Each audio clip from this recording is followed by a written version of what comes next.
Hey everybody, it's Rockin' Robbie Billups, and it's time for Robbie Rants. In fact, it's time for the first episode of the brand new weekly comic book review. Alright gang, that's right, this week's comics, and we start with the pick of the week. The Vision. Generation Gone was really cool, interesting, and very refreshing. This is basically Batman, God of War, or as I like to call him, Wonder Wayne. Dan Slott did this huge, crazy arc taking Peter back and forth, up and down over the last, 10 years? So it's nice to get a fresh voice on the character. New What If, I think this is the final of this current batch of What If books. It's What If Magic has become the Sorcerer Supreme, and this was probably the best one out of all of them. Fantastic work, a great conclusion.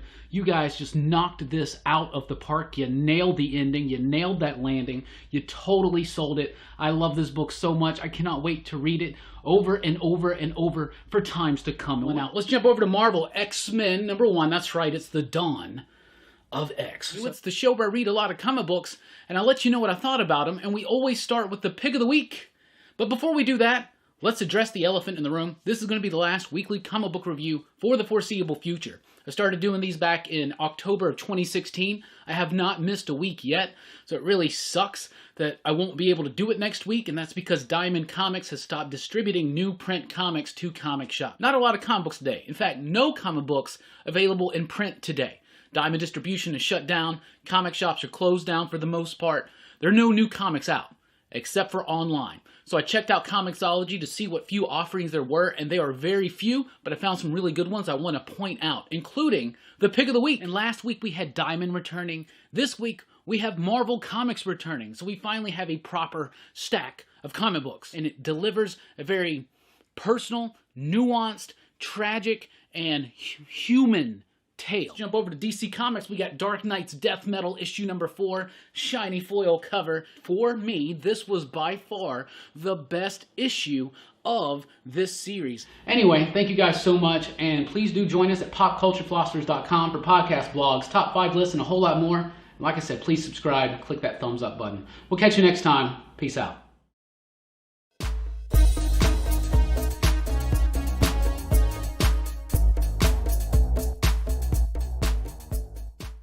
What is up, everybody? Welcome to the weekly comic book review, and it's a special edition because today marks the 5th year anniversary of the weekly comic book review. You just saw the clips right there from the years, through the years, seeing the beard grow, seeing me grow, seeing me shrink, seeing me grow again.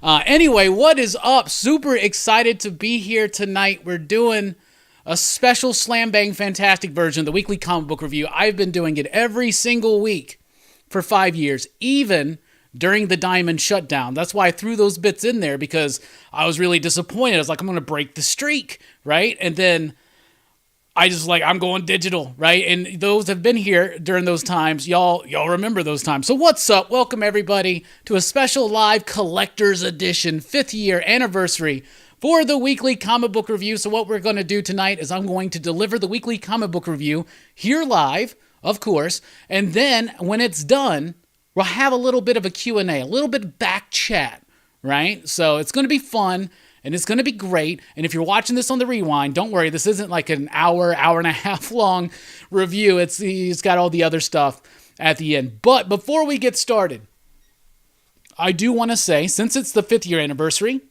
we want to do something special to give back to the community, and Dynamite Comics has really hooked us up. By the way, if you want to save 10% at dynamicforces.com, just enter the code Robbie at your cart, and that will save you 10%. So, Nick Borucci and the fam from Dynamite Comics always helping out. So we got 2 contests that we're running tonight. First of all, Red Sonja #2 releases today, the Merca Indolfo one, and they got Tony Fleece and Trish Forstner to do a Stray Dogs variant of it, right? So this is going to be out. This was an FOC cover. It's probably going to hit a little hard or whatever. This is one of the books we're giving away. We're also giving away the non-trade dress version of the exact same thing. So 2 separate winners. In order to qualify to win this is what you got to do. You got to comment on this video. Not in the chat during the live streams, but the actual comment. Like once it's all said and done, just go leave a comment, throw a station, something like that, right? And on Sunday night, you got till Sunday night to do it. On Sunday night, Rockin' Robbie Live, I will do a randomizer live, and the first winner will get this. The second winner will get this. And there may also be some more prizes. So there you go. Thank you, Dynamite Comics.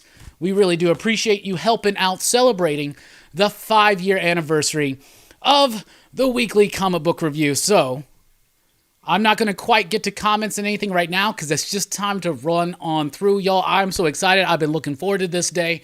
I was like, I'm going to do 5 years of the weekly comic book review. I'm not going to miss a week, and then I'm going to ride off into the sunset. But don't worry, that's not going to happen. We're going to be right back here next week with our regularly scheduled program. All right. Hey, everybody. How are you doing? All right. Let's get this going. So welcome to the Weekly Comic Book Review. It's the show where I read a lot of comic books, and I'll let you know what I thought about them. And we always start with the pick of the week. This week's pick of the week, Arkham City, The Order of the World, #1. I had to think about this. There were some really good comics out this week, right? And this is the one that I want to highlight as the pick of the week. It's a 6-issue miniseries written by Dan Watters with artwork by Danny. That's right, the writer and the artist of Coffin Bound. An incredible, poetic, nuanced, and grindhousey book that I absolutely love. One of my favorites from the last few years. And now they're doing Arkham City. I freaking love it. Danny's artwork, first of all, is incredibly moody and atmospheric. And what Dan Watters brings to the story is the exact same thing. Colors by Dave Stewart, by the way. They're awesome. I love them. So this is about, in the aftermath of A-Day, the attack on Arkham, there's a lot of escaped inmates out there, right? And one of the doctors, one of the few surviving doctors, because she was off work that day, she now is tasked to work with this group of people and go and hunt down some of these lost inmates and try to figure out what to do with them. But there's a lot more to the story than that.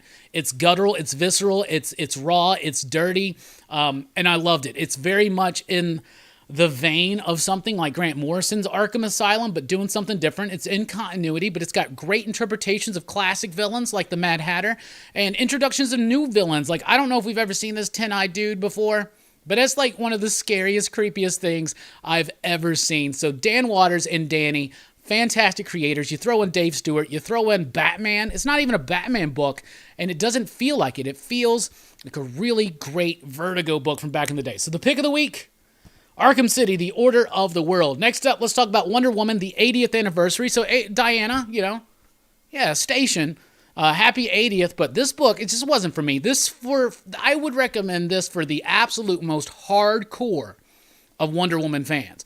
But if you're just a casual Wonder Woman fan, I don't think there's much here to sink your teeth into. It's got an opening story by the regular writers of the Wonder Woman series, setting up some of that stuff involving Steve Trevor and Diana's return. That part's got great artwork by Jim Chung.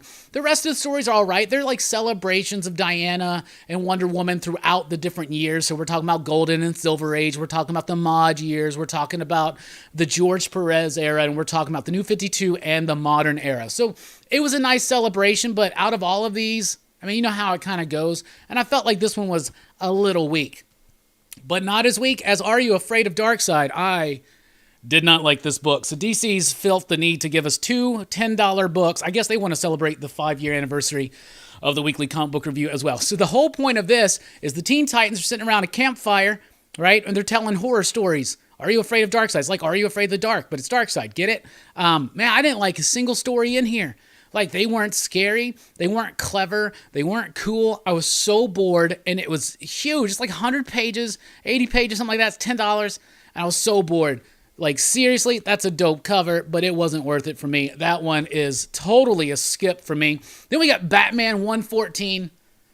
Y'all, this almost got the pick of the week. This book is freaking amazing. I have been kind of down on Batman and the Fear State stuff. I love the artwork in the Batman books. I think we had a big discussion about this Sunday night on Rockin' Robbie Live, where Jorge Jimenez and Dan Mora, they're just like pumping out the best. And we were talking about, well, who do we like the best between the two? And of course, they're the best in all of comicdom, it seems right now, as far as superhero artwork goes.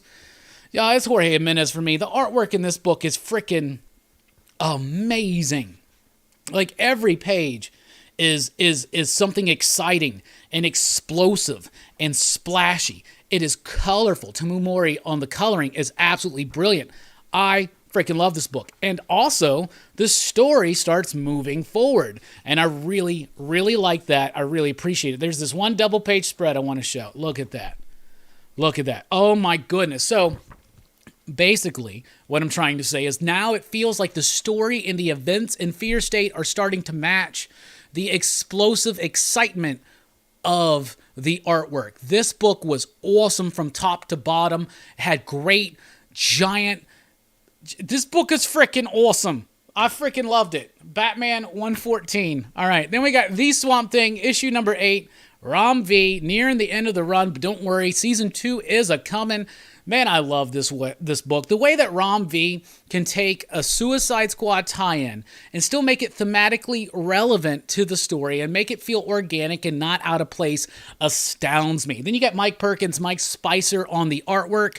The artwork is beautiful. It's gorgeous. And now we're revealing more and more about the character of Levi, how he became Swamp Thing. We introduce a new villain for Swamp Thing that has a personal connection to Levi, and the way it was done was just straight out masterful. I'll tell you that one. I'll tell you that for sure. Crush and Lobo, issue number 5.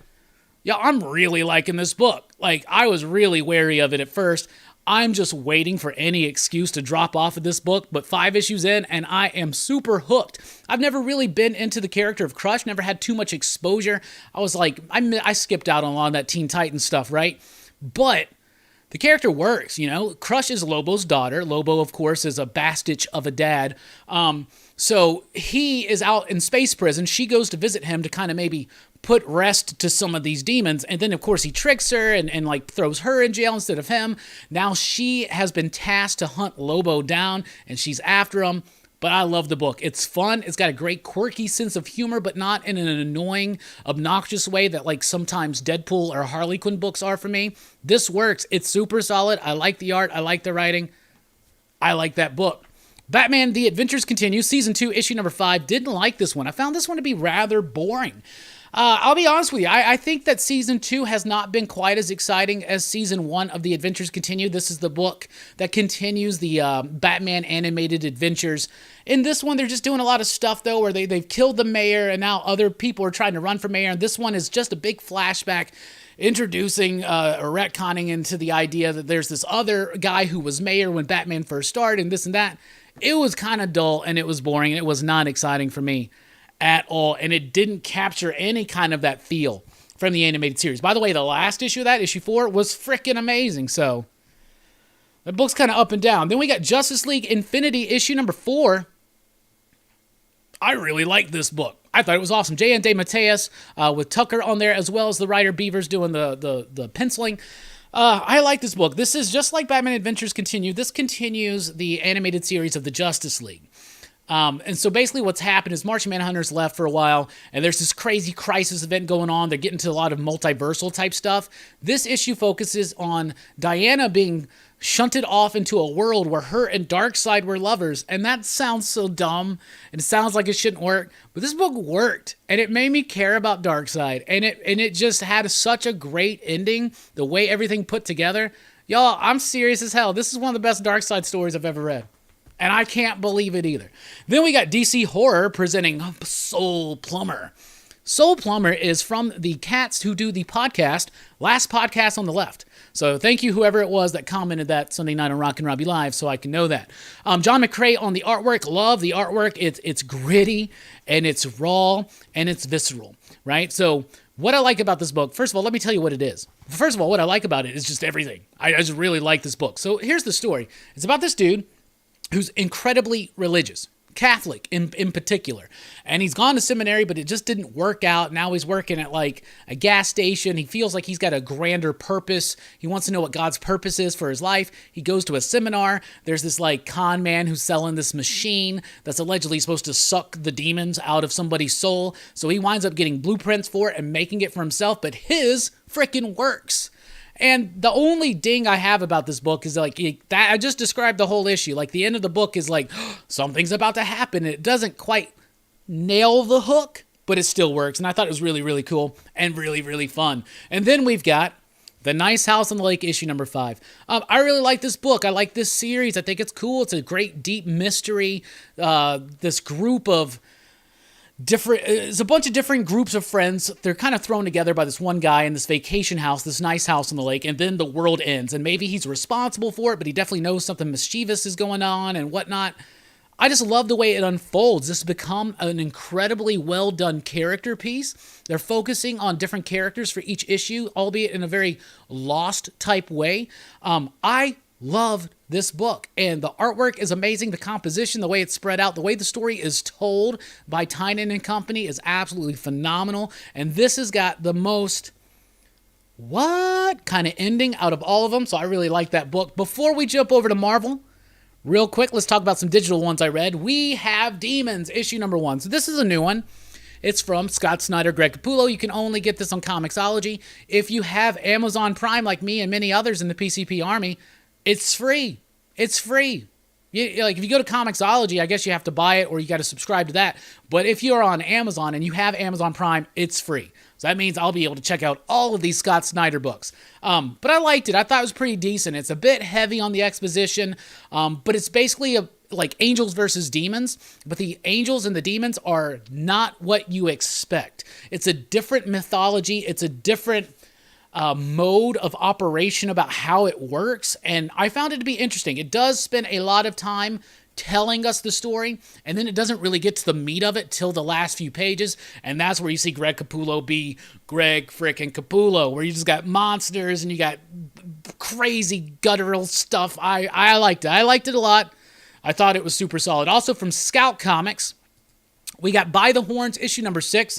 I left my issue at the Deep, so I have to just put up this image. But By the Horns is a silent issue that tells the origin of this woman, Elle, and what happened. So this is a story about a woman whose husband or lover was killed by unicorns. Now she has dedicated herself to go out against unicorns, right? So this is the issue where they're actually explaining all that, and they're showing it, and they're not telling. That's what I love about it so much, because since we already know the idea of what's happened, just showing us, we learn so much about the character of her lover, the one who was killed. We learned so much about her character, the relationship and dynamic with her and that dog wolf being or whatever. This was masterfully done. A silent issue done well is the height of what comic books can be. And By the Horns number 6 was totally worth it. Then we're jumping over to Amazing Spider-Man 75.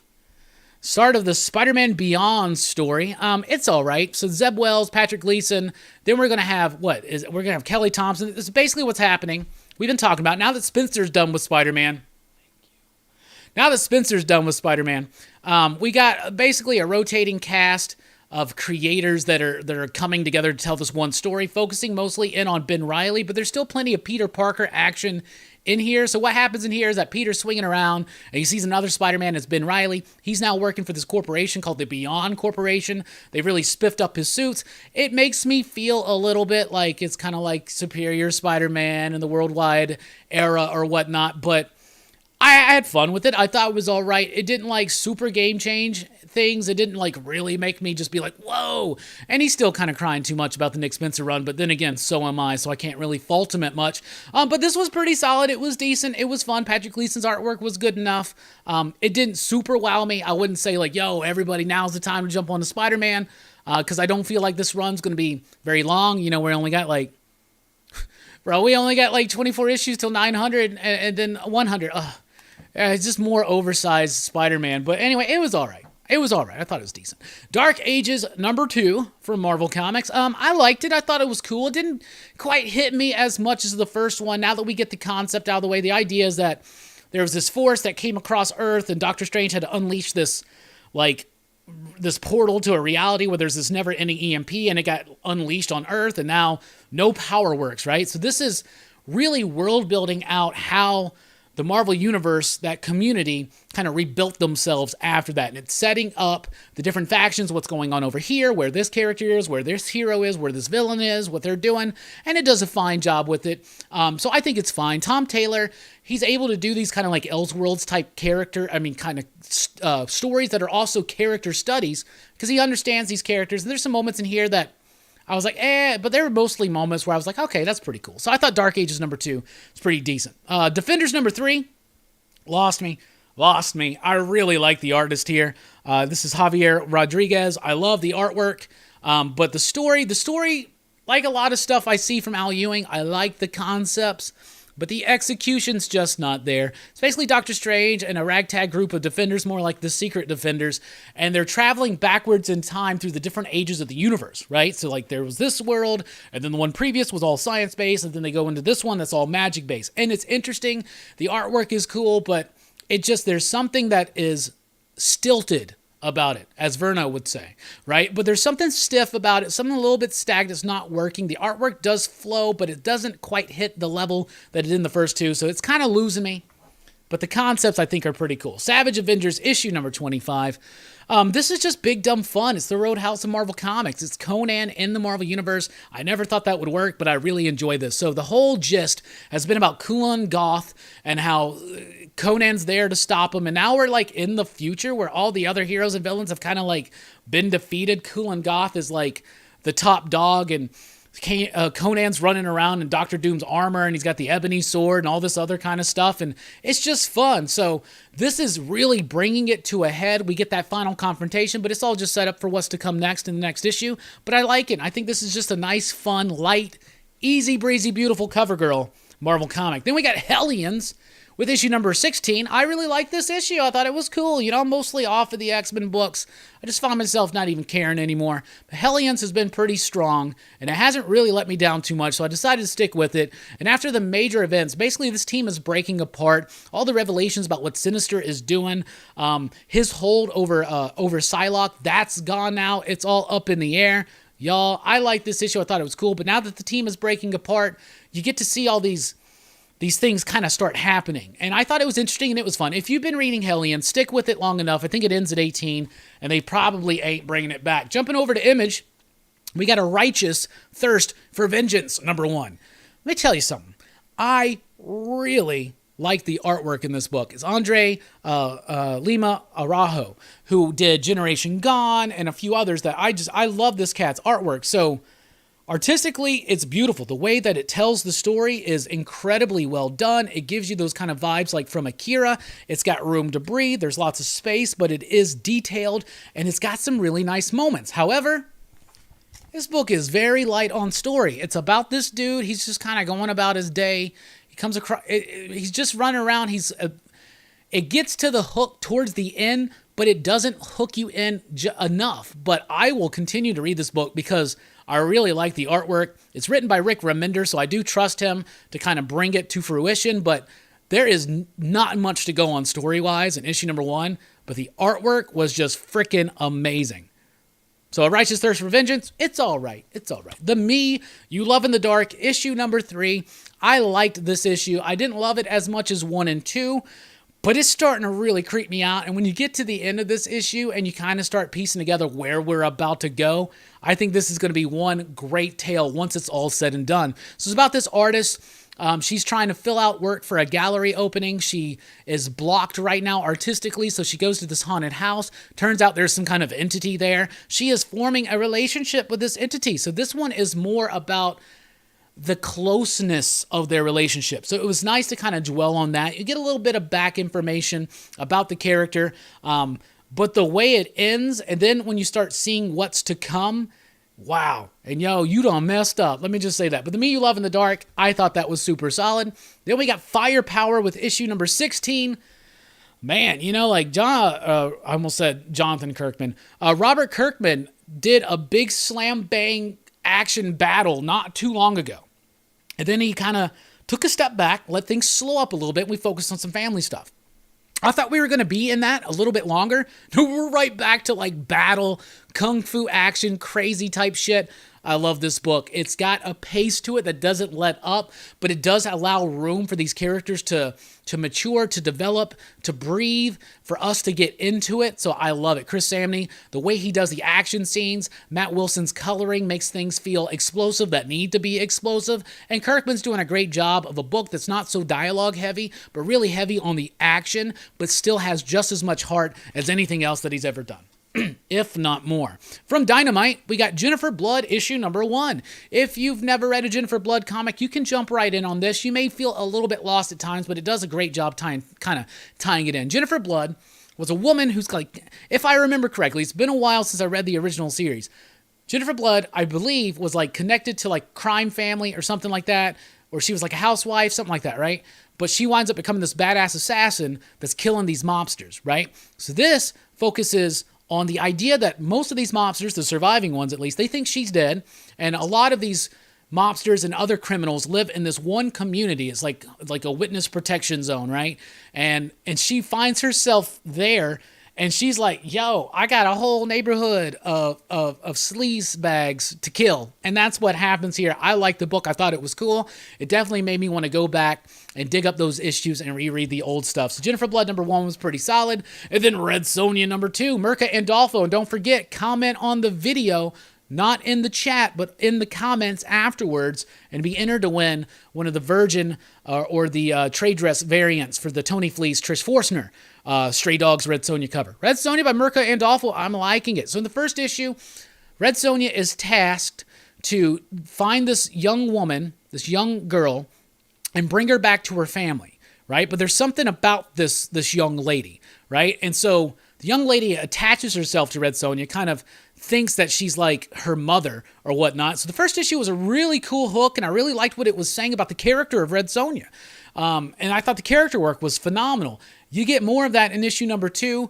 I liked it. I liked it a lot. And then, of course, it turns out that things aren't quite what they seem, and it's throwing this series into a whole new direction.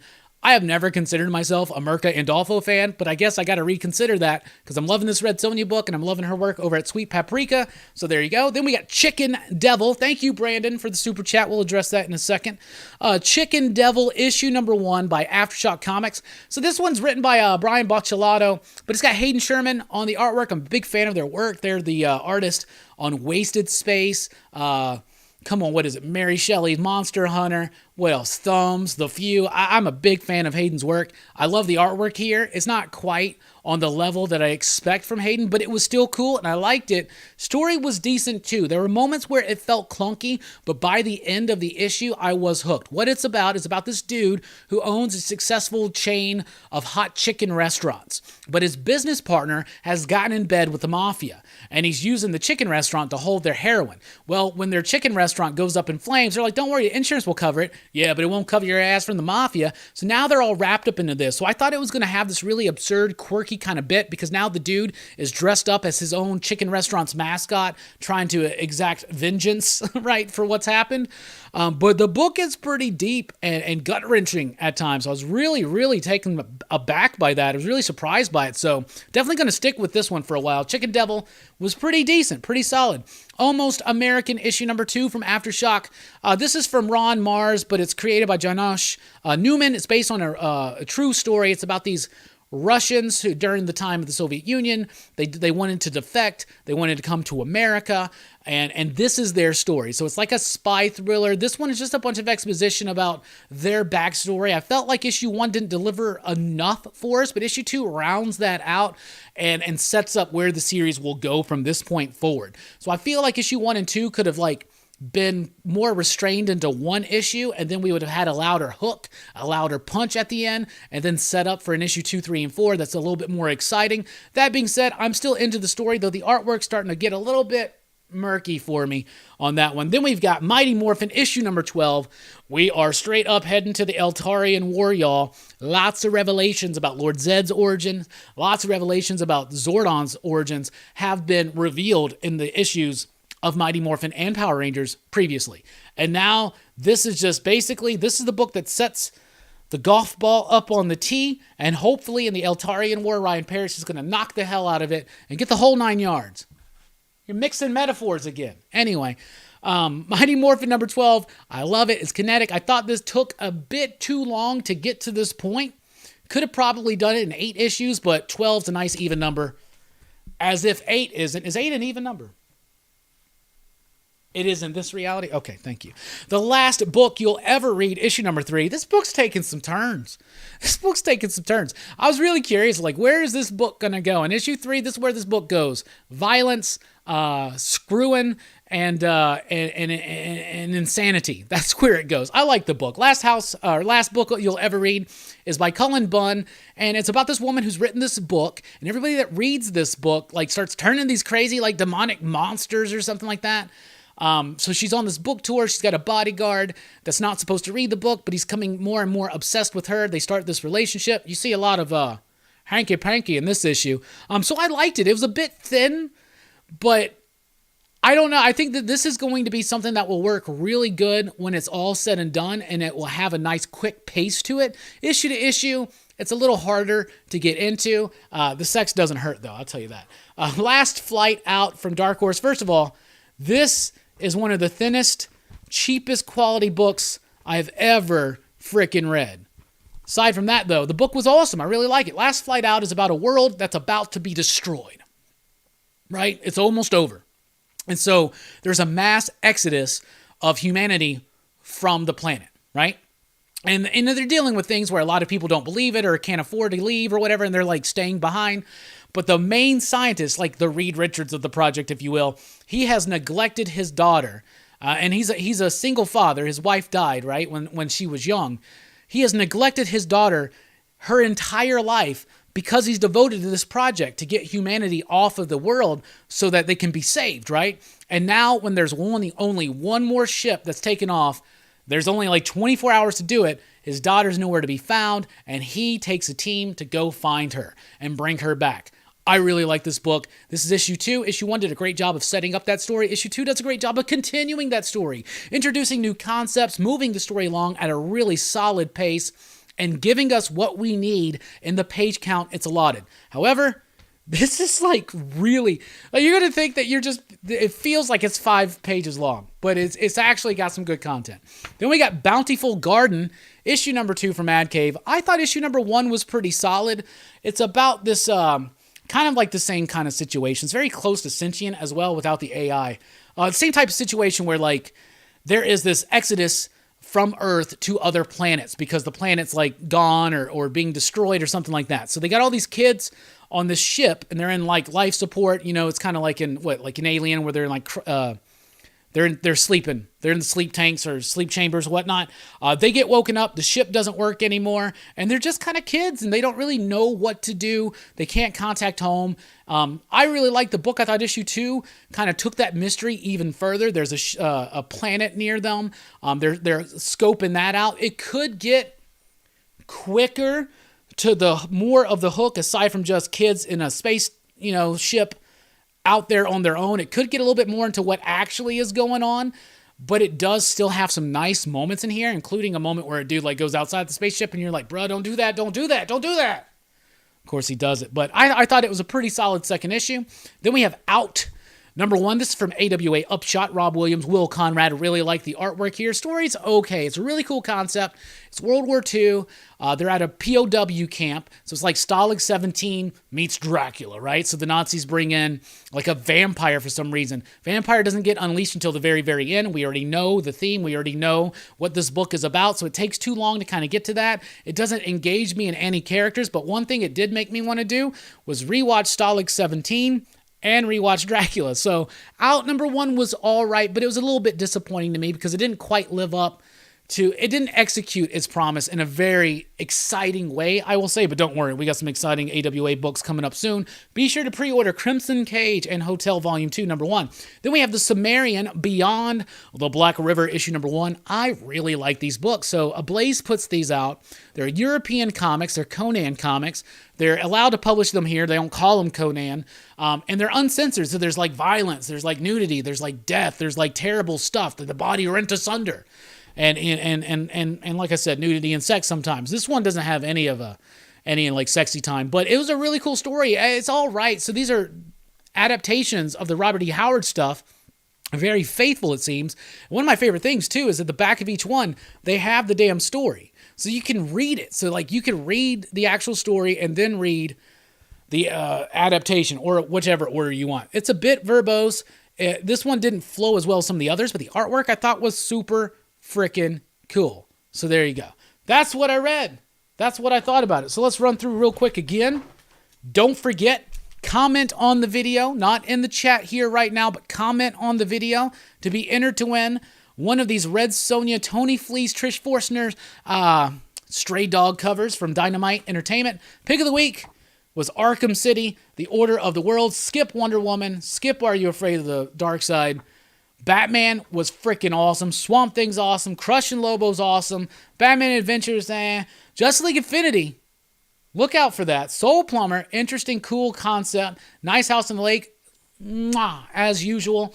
The Amazing Spider-Man 75, better than the last issue. I'll tell you that. Dark Ages was pretty solid. Defenders is losing me. Cool concepts, though. Savage Avengers continues to just be big, dumb fun. Hellions, I'm sticking it through. A Righteous Thirst for Vengeance needs more to the story, but the art was fire. The Me You Love in the Dark, love the setup there. Firepower, crazy action, great nuance. Jennifer Blood and Red Sonja, really cool, fun, Dynamite comics. Chicken Devil, clunky, but interesting enough and a little bit clucky.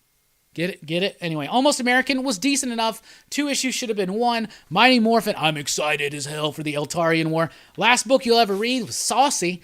Last Flight Out was really solid, but you'll literally just damage that book by breathing on it. Bountiful Garden was decent. Out was disappointing for me. And The Sumerian, if you like these books, there you go. All right. There you go. That is the weekly comic book review. And we are celebrating 5 years, so guess what? We're not done, so don't go anywhere. We'll be right back for a little bit of back chat, a little bit of a Q&A, and I'll get to address and talk to the chat. So thank you guys so much for being here. Station, thanks for rocking with us for so many years. Y'all have saved my life. So, thank you. Hey everybody, it's Rockin' Robbie Billups, and it's time for Robbie Rants. In fact, it's time for the first episode of the brand new weekly comic book review. Alright gang, that's right, this week's comics, and we start with the pick of the week. The Vision. Generation Gone was really cool, interesting, and very refreshing. This is basically Batman, God of War, or as I like to call him, Wonder Wayne. Dan Slott did this huge, crazy arc taking Peter back and forth, up and down over the last, 10 years? So it's nice to get a fresh voice on the character. New What If, I think this is the final of this current batch of What If books. It's What If Magic has become the Sorcerer Supreme, and this was probably the best one out of all of them. Fantastic work, a great conclusion. You guys just knocked this out of the park. You nailed the ending. You nailed that landing. You totally sold it. I love this book so much. I cannot wait to read it over and over and over for times to come. Now, let's jump over to Marvel. X-Men #1. That's right. It's the dawn of X. It's the show where I read a lot of comic books, and I'll let you know what I thought about them, and we always start with the pick of the week.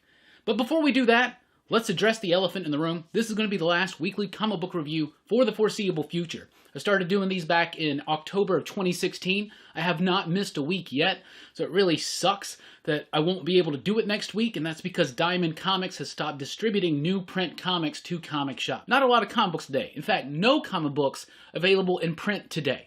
Diamond distribution is shut down. Comic shops are closed down for the most part. There are no new comics out, except for online. So I checked out Comixology to see what few offerings there were, and they are very few, but I found some really good ones I want to point out, including the pick of the week. And last week we had Diamond returning. This week we have Marvel Comics returning. So we finally have a proper stack of comic books, and it delivers a very personal, nuanced, tragic, and human tale. Let's jump over to DC Comics. We got Dark Knight's Death Metal issue #4, shiny foil cover. For me, this was by far the best issue of this series. Anyway, thank you guys so much, and please do join us at popculturephilosophers.com for podcast blogs, top 5 lists, and a whole lot more. Like I said, please subscribe, click that thumbs up button. We'll catch you next time. Peace out.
All right, we're back. What's up, everybody? This is a little bit of back chat. We're going to be doing a little bit of Q&A, celebrating 5 years. Everybody, if you got a brewski handle, handy, crack it open. Station, this is for you. This is for 5 years of the weekly comic book review. Every single week. There was even a week I was in the hospital, and I still fucking did it. Got home and fucking did it. It's literally been the only thing I'm super proud of in my life. How is everybody doing? I really like putting together that video, too. I'm glad to see that you guys like it. Toadman X says 5 years into 500 more. Hell yeah. Keep it away from the mixer. Yeah, mixer's here. I got a little desk. Got a little table here now. And Brandon, thank you so much for the super chat. Station, we appreciate that. Brandon has agreed to give me a $5 super chat every time I go live, and that's why he's going to be featured on October 14th here on Rockin' Robbie Live with. Just kidding. Yankees are about to start playing. So we got 30 minutes. So ask away. What questions y'all have? What do you want to talk about? So many amazing people in here. Hope everybody hits the thumbs up button. And don't forget about the contest. We're giving away the books, the Stray Dog Red Sonja books, the non-trade dress and the trade dress. You got to comment on the video, not in the chat, but in the comments once the video's done. Go into the comments, do it. I'm going to draw a winner. Sparking one now. Hell yeah, Kangs. I think Jay Sandlin hit it on the head about calling you brother. About your calling brother. Oh, yeah. Well, thank you. I feel like this is my purpose. This is my purpose in life. And I don't need to, plunge no souls.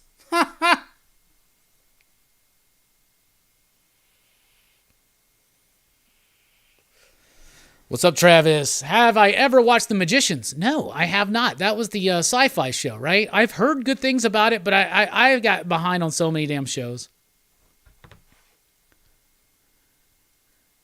How have you perfected doing it all in one take with no mistakes? Do you have prior TV experience? No, Toadman X, I really don't. But what I do have experiences doing is I'm a retailer. I've been selling comics for decades at this point. So I don't get up on a podium on New Comic Book Day and rant at people for 40 minutes. But if the people get me started this is how I talk. And that's it's one of the things I wanted to do with the channel. And with that video in particular, is I wanted to kind of capture that. Because not everybody, let's be honest, some people got some shitty LCSs, okay? And some people got some good LCSs, and it doesn't necessarily translate into necessarily somebody that reads. I know a lot of people that run shops, and I know a lot of people that work at shops that don't really read a lot of books and things like that. And I just wanted to be able to do that. I love talking about comics. I love this conversation. And I just wanted to provide that. And here's something too. This has been coming up in my life from all sides. There's all kinds of stuff going on. How do we grow the channel? What your subscribers have slowed down, things like that. Man, the subscriber number for me, it never counted, never mattered after 10K. I really, for some reason, wanted to hit that 10K button. Once I felt like I hit 10K, I felt like it was real.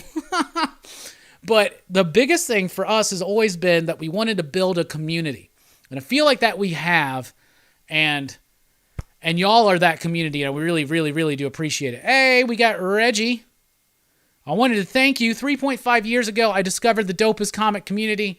You helped me get through my divorce and mom's death. Station, man. Sorry you had to go through that stuff, but y'all have helped me go through tragedy and word, y'all have helped me as well. So this one's for y'all.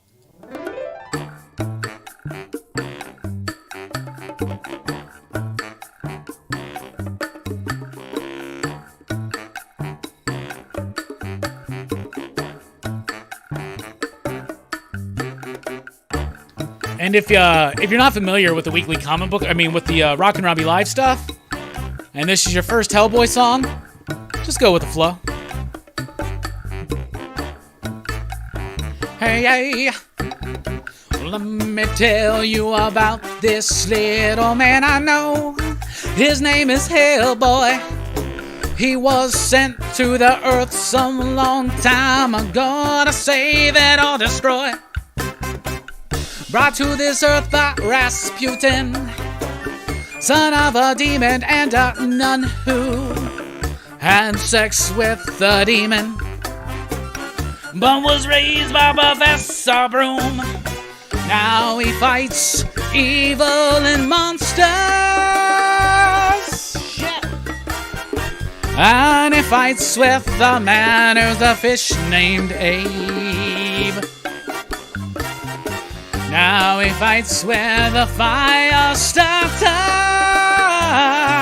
named Liz, and an ectoplasmic mess named Johann. BPRD. Bum bum bum dun dun dun dun bum bum dum bum bum bum dun dun dun. I almost feel like it's Rockin' Robbie live. Thank you, Reggie. I appreciate it, and you have always been there. You're the man. The camera that we use now, the big camera. And one of the striking things to notice, I noticed some people commenting the progression of the facial hair or my shirts or just the way I deliver the review or the sets. Look at that progression. You can see when I got the new camera. It was like overnight. And Reggie and others are a big reason for that. And I got to give HC a big shout out for this microphone. And I just want to say I was the first one of us with this Joe Rogan microphone. So there you go. But Joe Rogan had it before me. So anyway. How is everybody doing? The Gleason cover for this week's Spider-Man's pretty dope. It is. Marvel's going to use him to do those kind of covers. So many, they're not going to. You're going to get tired of them eventually. I watch a lot of comic reviews, but your weekly comic review is the Bible for the community station. Well, Station Nova 69. Nova 69, I think, was the winner. Was it the 10K subscribers that you won? Michael says, out of curiosity, what are your thoughts on major publishers just kind of not promoting comic artists anymore? Maybe nonstop another image? How about this? I don't think the comic companies, especially the big two, promote fucking comics. Oh, excuse me. I thought I was rocking around. They don't even promote comics anymore. Like, how insane is it to me that it's left up to the creators to market their comics? That's insane. It's almost like, I understand. I mean, if Marvel, let's just say in another world where Marvel had these movies that like made billions of dollars, maybe they would put, I don't know, an ad on it being like, comics exist and here's one coming out. Something like that. Wouldn't that be interesting? Fable says, it's been a pleasure watching you grow and get better. Station, my friend. Station, Fable. You're worth it. Shining a bright light in Alabama for sure. Yeah, if only we could get some better chalupas down here. That's another great thing that has happened is I've met so many amazing people. You out there in the community, of course, but like Bueller and Jim Mint, friends, Bullseye Bob, Dylan. There's so many freaking more. Perry, I shouldn't even start it because I'm gonna miss people. Perry, Chad, YouTube is always 90, my friend, always 90. Okay, Rex and Nick and John over at Dynamite. I see Nick in the house. Hey, Nick Borucci. By the way, everybody remember, Nick and Dynamite has graciously given us these Red Sonja, Tony Fleece, Trish Forstner variant covers for Red Sonja number 2, and we're giving them away. All you got to do is comment in the video, not here in the chat, but comment on the video after the live stream ends, and I'll be drawing winners on Sunday. We're going to be having quite a few. And so many other people on YouTube that I've met. So there you go. And I don't even want to... Let's just get into real quick about the Bad Batch. And I still don't know what the hell a backlog bro is. But Fable and Nick and Steph and Travis and Big Herm, I love y'all. And I know your group's expanded now. I guess Brandon's cool too. But like... And Taki, right? Taki. Yeah. And Eric... and JT, right? Okay, so y'all are the core of this community, and y'all do a great job. It's not us in the crew, excitable as we may be. It's not us, okay?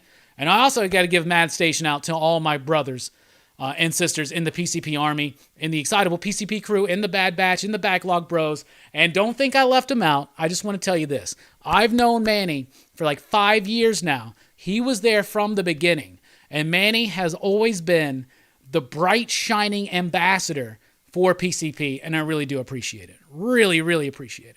Hey, Toadman X, thank you for the super chat. The 4 pillars of the community are you, Bueller, Jim Min, and Reggie.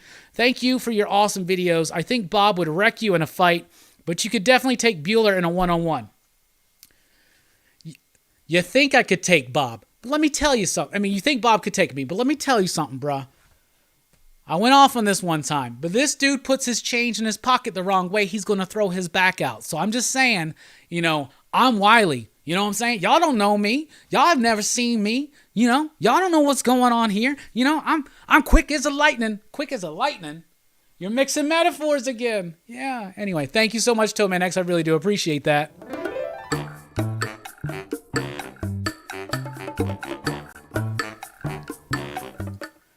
Hi, Leah. Oh my God, there's so many other people. I should have written a list of like 389 names.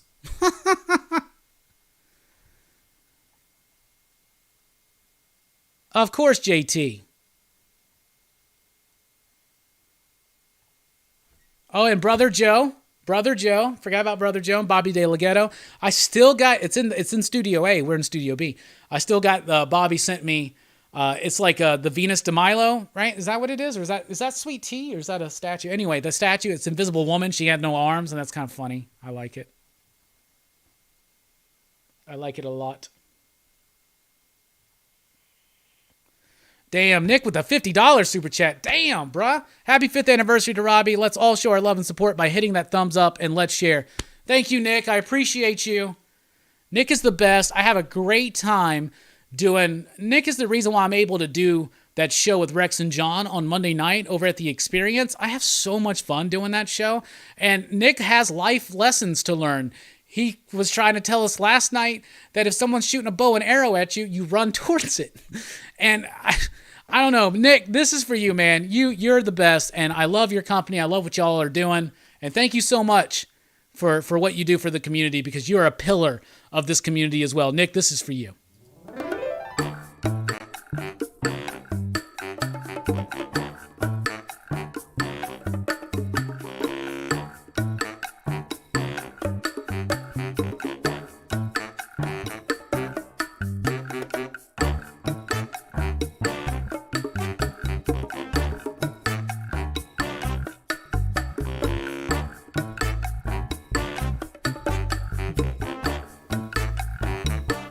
Hey, yo. Let me tell you about this gentleman I know. It's Nick Borucci. He is a man who just posted out into the community, don't you know? He is a man that loves comic books and he loves pop culture too. We gotta thank Nick Borucci for hooking us up with this Red Sonja number 2. Anyway, Nick, thank you so much, homie. I appreciate it. Nick's the reason I got Jimmy Palmiotti on the show. Just so y'all know. Some of the names in here we recognize well. Bravo Comics, we consider them friends. They absolutely represent PCP and uphold their values. We appreciate you folks. Well, thank you, Battle 66 Delta. Hell yeah.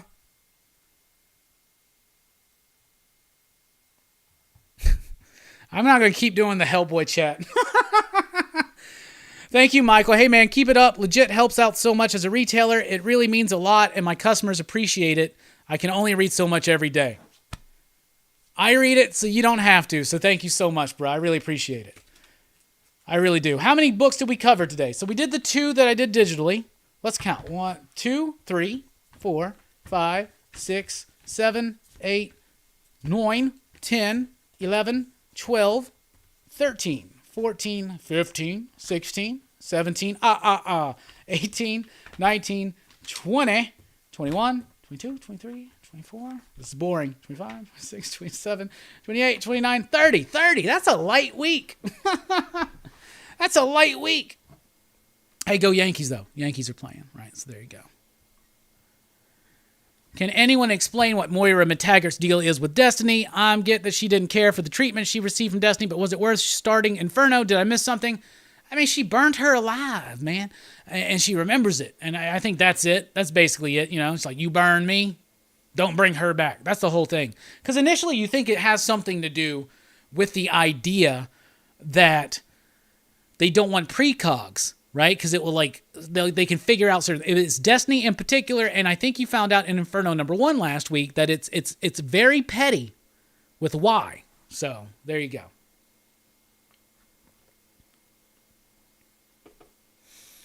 Brandon says, the deal with Destiny is that she's a precog and a risk to Moira's plans. It was a Hoxpox theme. Yeah. However, I think it goes more petty than that.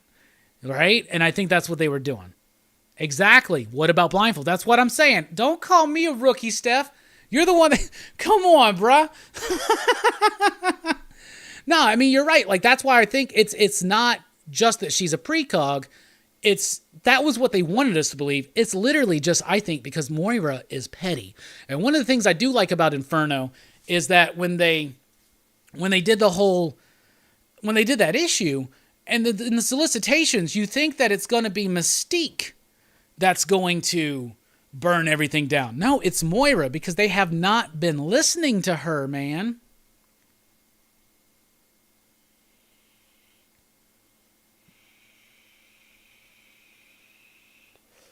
So many great people in this. Logan's in here. Very thankful for the community. Got me through physical therapy school. Hell yeah.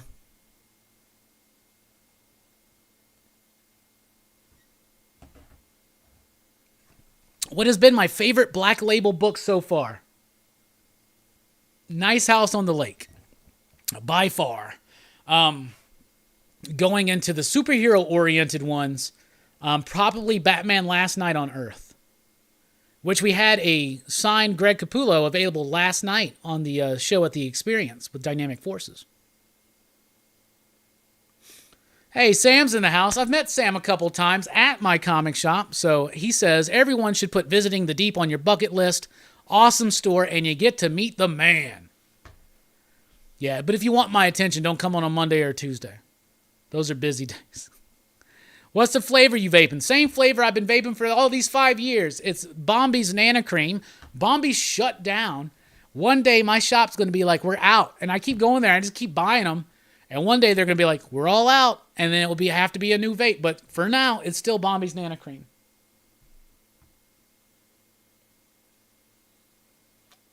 Trade Paper Dad says, ready for the Yankees to lose. Well, unfortunately, I just got off the phone not too long ago with Aaron Judge. And he said that he was going to win this one for me. 100%. Hey, Marcus Saunasso is here. Sorry if I butchered your name. He is the writer. I'm pretty sure he's the writer of By the Horns, which I've been talking about. In fact, I talked about it tonight. That was a hellaciously awesome silent issue, bruh. Was it supposed to be silent? Did I get the wrong PDF? No, I loved it. It's the backstory issue. Fan-frickin-tastic. By the Horns is the sleeper hit of the year so far for me. And I really appreciate your support of the channel and you coming in. So thank you so much.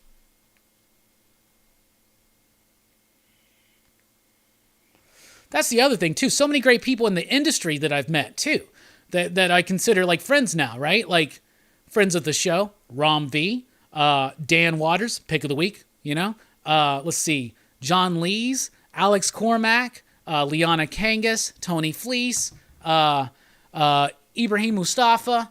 I'm forgetting all the people. Alex Packnadell. I'm forgetting all the people. I'm forgetting so many people. Elliot Rahal and my buddy Derek for setting up the Elliot interview, knowing how much of I am into aliens and hearing that story and being able to have a chat with Elliot and then actually talk to him about his abduction experience was amazing to me. Who else we had on the show? Who else? We've had tons of people on the show. And I made a lot of friends, including my homie, Joe Corallo. And I just want to say that that's another beautiful thing that's happened because of this show, because of this community, is getting to know Joe Corallo. He's just such a cool dude. I love hanging out with him on streams. So very, very excited. Michael Marisi. That's right. Michael Marisi was one. Oh, I'm missing some. Jimmy Palmiotti. Anna Mia Cosplay, who has just announced that they're kickstarting. Mia is kickstarting a book with dynamic or with Dynamite Entertainment, she's got a Betty Page Bigfoot book that she's got a cosplay cover for, but she also wrote the comic, and that's really freaking cool. MCU Hater 3000 doesn't like James Gunn's Suicide Squad. I didn't really like it that much as well. Like Elaine Ben is trying to find that last sponge. I love that. Book of the year so far for me. Right now, it's the mini deaths of Layla Starr. Right now, 100%. Hey, what's up, Daisy Falls?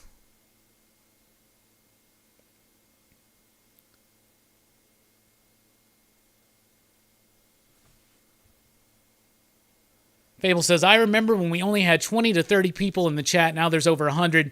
Your growth has been incredible. So proud to call PCP home and you, Robbie, a friend. Congrats. It's well-deserved. Bruh, it's all about y'all. Thank you, my friend, my brother. Yeah, actually, now that Mia's got that new book coming out, I'm going to have to holler at her.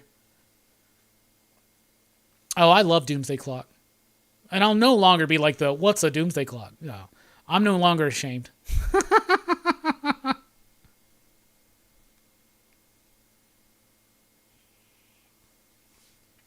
What's the underdog book of the year? Like a book you think doesn't get enough praise? By the Horns. By the Horns. And by the way, how about them Cowboys? Robbie, what are your favorite Marvel comics from the early 2000s that were not written by Bendis?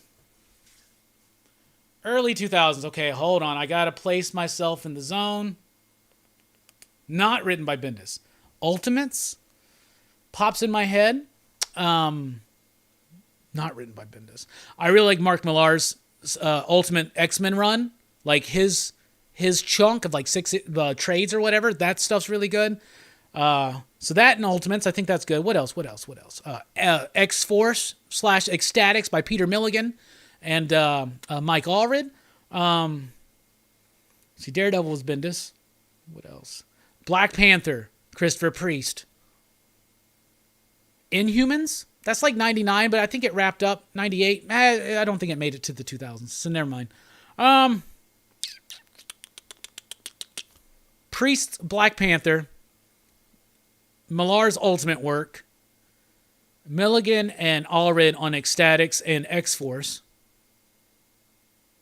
Probably forgetting something. I'll go with those 3 for right now. Oh, New X-Men, Grant Morrison. Do you read and / collect Kickstarter comics? I get into a few. I have some friends that do Kickstarters, and I try to help promote them. I've met Zach from Comics Bookcase. We were talking about his. I met Kat from Comic Uno. She was kickstarting a book. So other people I've met. And by the way, in November, Zach will be joining us again on the channel for Comics Revisited. What happened to Bendis? He used to be so good. I think what happens is sometimes you get so good that... I think that sometimes what happens is you get so good that nobody tells you no. And I think that's what happened.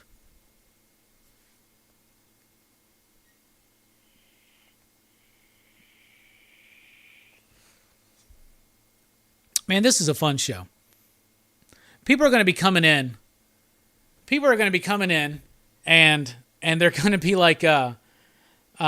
thinking they're going to be like, what the hell? Why has Robbie got like over an hour long weekly comic book review? But it's the special collector's edition. That's what it is. So yeah, I do read Kickstarter stuff. I know that Jimmy just launched his Painkiller Jane Kickstarter today. So I'm going to back that.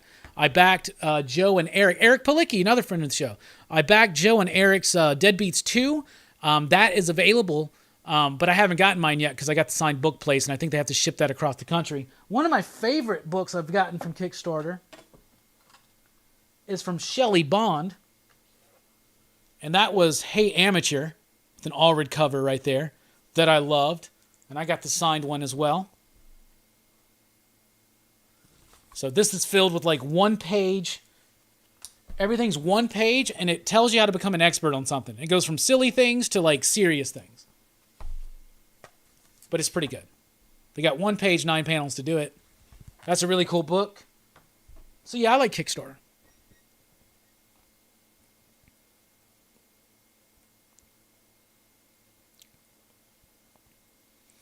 Love the McDonald's Happy Meal Jack-O-Lantern. Love the, yeah, me too. I want to get the witch and the ghost, and I want to get the other Happy Meal faces too. I want them all. I am a fiend, an absolute fiend for McDonald's toys and Happy Meal stuff. You have that John Leguizamo book on your pull list? No, not on my pull list, but I will read it and let you guys know. Am I going to check out Halloween Kills? Yes. We're ending Horror Fest. I think it's the 29th. Yeah, 29th. Halloween. It's 2 days before Halloween. We're doing the Halloween franchise. All of the original films, the 2 Rob Zombie ones, and the new ones, including that one. So we will be covering in that. Bendis shouldn't have written Superman. He shouldn't have, but that was the deal. That's how they got Bendis over there, and DC cared more about getting Bendis away from Marvel than they did what he was actually going to do. Have you tried the Monster Mash cereal? Yes, I like it. We'll probably do a review soon on Rockin' Robbie Live.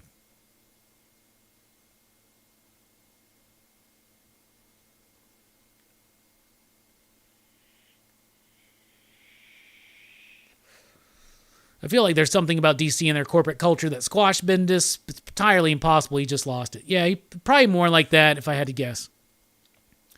But if you want to, I mean, Bendis did a lot of great stuff. I used to count him as my favorite writer, so.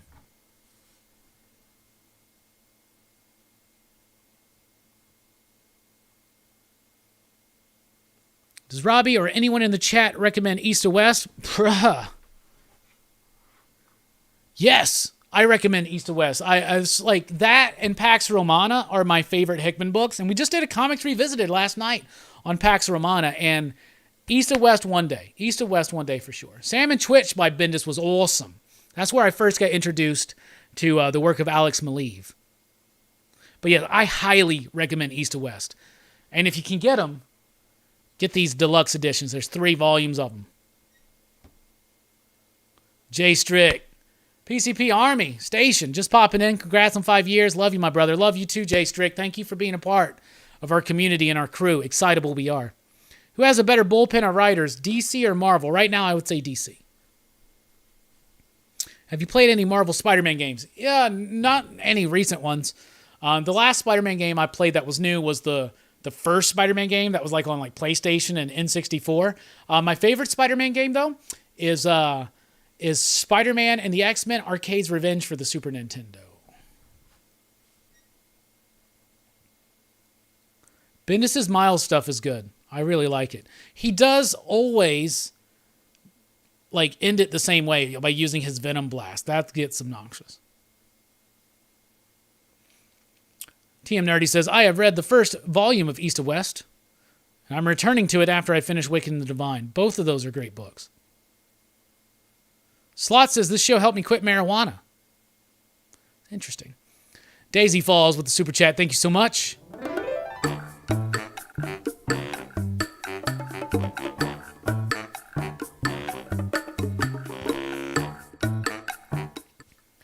Congrats, Robbie. You've helped me get into a ton of books and saved me from a bunch of duds. Well, you're welcome, Caesar. I appreciate that.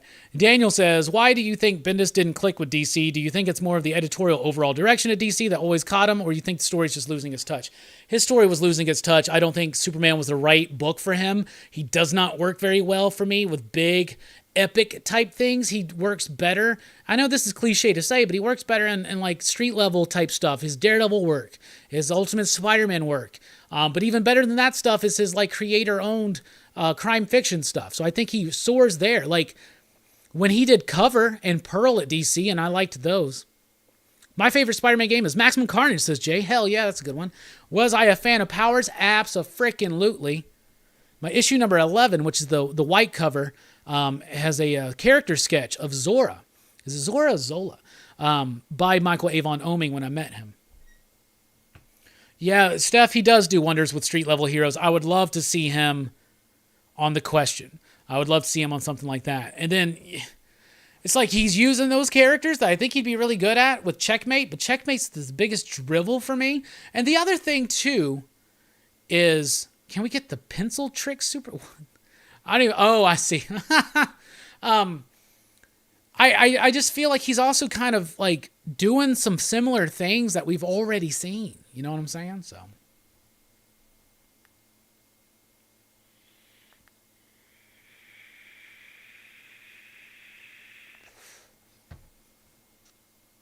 Definitely agree. Cover and Pearl were his strongest works at DC. Thanks for answering my question. Cheers to 5 more years. Greetings from Mexico. Hell yeah. Batman Universe prize. Batman Universe, Jay, is good. You're right. Batman Universe with Nick Darrington is really freaking good. So, a zany, weird, fun Batman book that works more old school and Silver Age really, really works. Robbie's superpowers are cool t-shirts. Well, thank you. This house guided me to better reading, how I found the plot. Robbie smelled a Vault book. Sold! Yeah. Vault comics don't smell quite like they used to, though. I miss that old school Vault smell. I really, really do. Tiff just started Torso. She digs it. I freaking love Torso, Manny. That book is freaking amazing. Have you got to check out any of the Substack creator books? Tynan's Blue Book? No. No, oh brother. This is what I'm doing. This is what I'm doing. I am not going to pay Jonathan Hickman to give me nothing. Okay? Same with Tynan. This is what I'm going to do. It's like binge watching. It's what I tell people. The question that we used to always get when we do our panels and shit is, what about the rise of all these streaming services? What should we do? And what I always told people was like, jump from streaming service to streaming service. Right? Like if you want to watch a show and you don't mind it like being a little bit behind, wait till it's all done and then get. That's what I'm going to do. One day, next year probably, I'll sign up for Jonathan Hickman's Substack. I'll sign up for Tynan's. I'll read everything, and then I'll be good. Or I'll just wait for the print. Nah, I don't need nothing behind a paywall like that. I got enough like stuff like that in my life.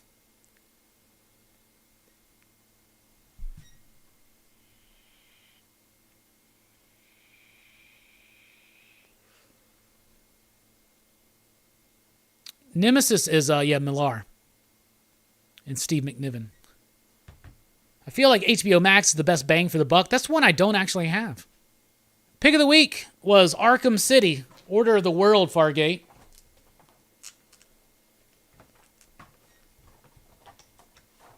Pick of the week. Right there. Number 2, Batman. Really freaking good. And Bruce has been a big supporter of this channel for a while too, so thank you for you. Shout out to my brother, Big Herminio, who couldn't be here tonight. Love you, Herm. At my shop still, says Nick. What should I be getting? Arkham City, Soul Plumber, Justice League Infinity. It's a really good book. Nice House on the Lake, of course. What else should you get? You should get... These are the ones I like. I think this is worth getting, but it's very thin on story. It's got beautiful artwork. Me, You Love in the Dark was great. Firepower was great. Jennifer Blood, pretty solid. Red Sonja number 2 was really cool. Chicken Devil is a bit clunky, but it pulls itself together pretty well at the end there. Last book you ever read is Wild. Last Flight Out's pretty good. So is Bountiful Garden. Crushing Lobo, Swamp Thing, Batman.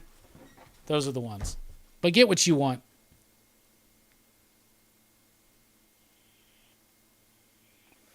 Did I read the Dan Waters Transformers Halloween from last week?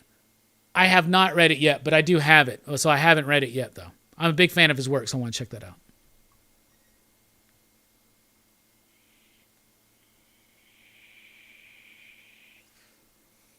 Robbie, congrats on 5 years, sir. I'm sure there's been plenty ups and downs, but has 1 year stuck out with the best titles? Oh. Has 1 year stuck out? 2019 was a pretty good year. And I do my top lists of the year, too. So that's a good thing to do, is to look those up, like Pop Culture Philosophers, Best Comics of the Year or whatever, and see what I thought there. But 2019 was a pretty solid year, if I remember right. How Are You Afraid of Darkseid was something I did not like at all. I would not recommend it, but other people might like it.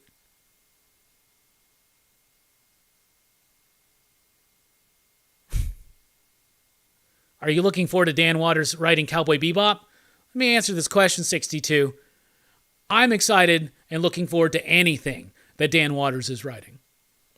And the only thing I think that could usurp right now the Many Deaths of Layla Starr's place at the top of the list right now for Best of the Year might be Dan Watters. Actually, I'll tell you, this was the best time of comics and during this whole 5 year that we've been doing, okay? Maybe it was 2019, maybe it was 2018, but whenever White Noise was doing their first initial releases from Vault, that was so strong because you had Vault doing Maxwell's Demons, you had other companies doing great stuff, but you had Rom V on The Savage Shores, you had Dan Watters on Deep Roots, you had Alex Packnadell on Friendo, and you had Ryan O'Sullivan on Fearscape. And so that's definitely it right there.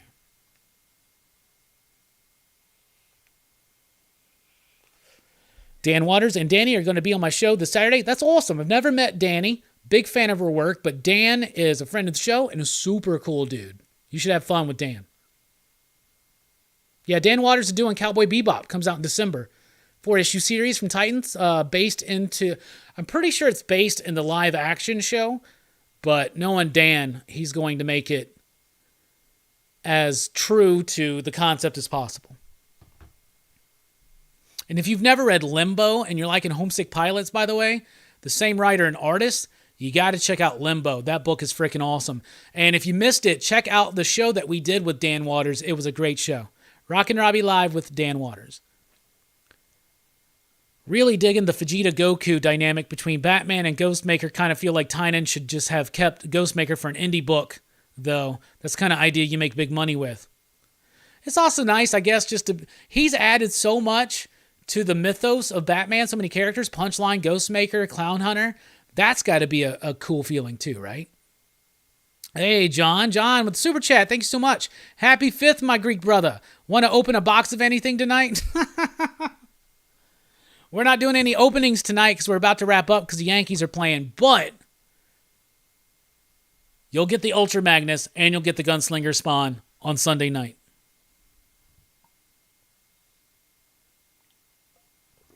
Vault was on a roll. I like the plot and Sarah and Royal Stars. Yeah, and Wasted Space. Issue 24 is next week. The penultimate issue. Oh, man, when I was picking up all those clips, I should have found one where I say the penultimate issue. It couldn't have been too hard, too difficult. Thank you, John. Thank you, Spilio. We appreciate it.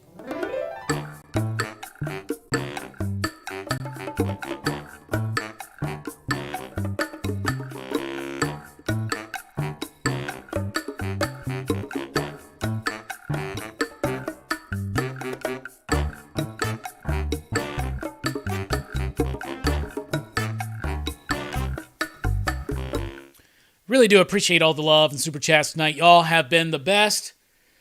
But we are going to end it here. I'm going to go watch the Yankees. But thank you so much for making these 5 years possible. And don't worry, it's not over. We're not riding off into the sunset. We'll be back next week for the weekly comic book review. But more stuff even coming sooner. That's right. You know what I'm saying? What's coming up? Friday night, Horror Fest. Rolls on through. Demons. Oh, yeah, I got that stuff here, actually. Forgot. All right, let's do this. Horror Fest. Saturday night, Demons 1 and 2. That's at 9 p.m. Central Time. Dylan's Horror Show on Saturday night. We're talking about The Fog. And don't forget to always check out my top 10 comic books with Jim Mint Collectibles over at Jim Mint Collectibles. So it's been fun. Real quick, one more time. How about them Cowboys? Y'all been the best. We're going to end it. This is for all of y'all. Thank you so freaking much. You're worth it.